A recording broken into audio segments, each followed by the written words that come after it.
Welcome back. In our last video, we looked at how I design long-term planning by using something I called my syllabus. In this video, we will look at scheduling. In every classroom, and in a special way, multi-grade classrooms, your schedule is a daily routine you and your students follow to help keep things running smoothly. Scheduling is critical because a classroom, particularly a multi-grade classroom, needs to run like a well-built winding clock, where all gears collaborate in accurately telling time. Like a well-built wind-up clock, there are various gears, if you will, that contribute to making our lives more pleasant in the classroom. One such gear is planning, another is scheduling. Both you and your students should know what you are doing and when. If you choose to manage your scheduling in your classroom as things happen, chaos may ensue. I would highly encourage you to write out your schedule as precisely as possible and follow it as closely as possible so it becomes a routine for you and your students alike.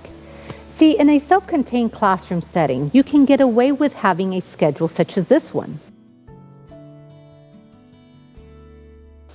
In a multi-grade classroom, you have to know what other students will be expected to do while you work with students or a group of students. Not only do you need to know what those students will work on independently, you will need to communicate and train those students to unassistedly follow your schedule.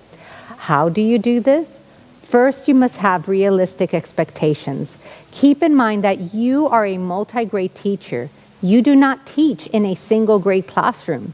Therefore, what you practice during your single grade student teaching classroom experience will probably not apply in the setting.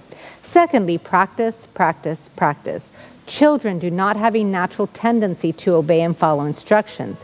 Take the first 2 weeks or so to deliberately train them and yourself in following your schedule. Make sure you exaggerate the praises so the kids may become motivated to continue following your schedule. That said, let's build a sample schedule.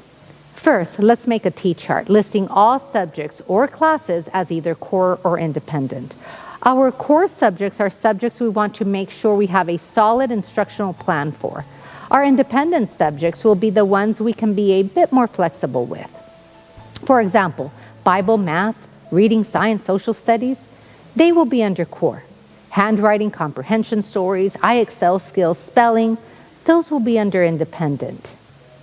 It is important for you to decide which subjects will be core and which will be independent because on school days that are interrupted, you can easily modify or omit certain subjects. Another good idea is for you to schedule or strategically place subjects in such a way that will maximize student learning. In my schedule, you can see that I have a focused subject time followed by or preceded by a less focused subject time. I also consider the flow. In other words, do I waste time getting from one activity to the other? Am I able to maximize every second? Remember, your schedule needs to fit your particular needs. This schedule is designed for a 4-grade multi-grade classroom. All the principles shown here, though, can apply to any classroom dynamic. Here you can see that worship is first on my schedule, followed by Bible. I do this so I can seamlessly integrate them. Remember, multi-grade classrooms, we must deliberately maximize every second of the day. Up next on my schedule is physical education. Since this is an actual class, make sure that you guide the students in doing PE-related activities. Take a moment to notice that PE is sandwiched between 2 focus subjects, Bible and math. And they're both on my core subject list. Students have a brain break without any extra interruption and time lost simply because I strategically place PE between those 2 subjects. On my schedule, you will notice a transition time of 5 minutes to allow the children to get ready for my math block. Something I enjoyed doing was having the children put their heads down for about a minute while soft instrumental music played in the background. This gave everyone an opportunity to reset their focus and be calm after an exhilarating physical education activity. During my math block, I met with a particular grade level while other students worked on specific independent assignments. These assignments were not left to their choosing and did not really require me to assist them. I also allowed students to enjoy their approved snacks so long as they were not receiving instruction from me. By the end of the third block, all snacks were put away. Remember those gears I referred to earlier? Order and structure are critical gears in allowing your classroom to function smoothly. Here's a look at the breakdown for my math block. Keep in mind, this schedule is designed for a 4-grade multi-grade classroom. As you can see, while I taught 2nd grade math, all the other grades focused on their specific assignment. Remember, this will not come naturally. You will need to train the children and yourself to follow the schedule. Once you do this, your classroom will run smoother. Initially, it may seem a bit hard, but it does pay off throughout the year. The next subject is my reading block. During this block, I choose to focus on anything pathways related, grammar skills, phonic instruction for my younger kids, micro mini lessons, reading skill, etc. As with the math block, the other students are working on something specifically assigned to them. Remember, success depends on how well both you and your students follow the schedule you build. If you notice on my schedule, the last block calls for quiet reading or work time for everyone.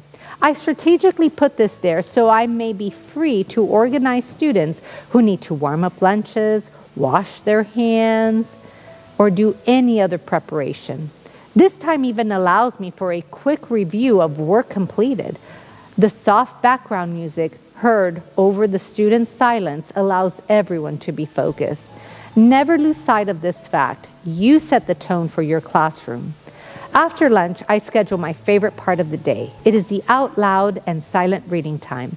I love this time of day because I see the children develop a relationship with books.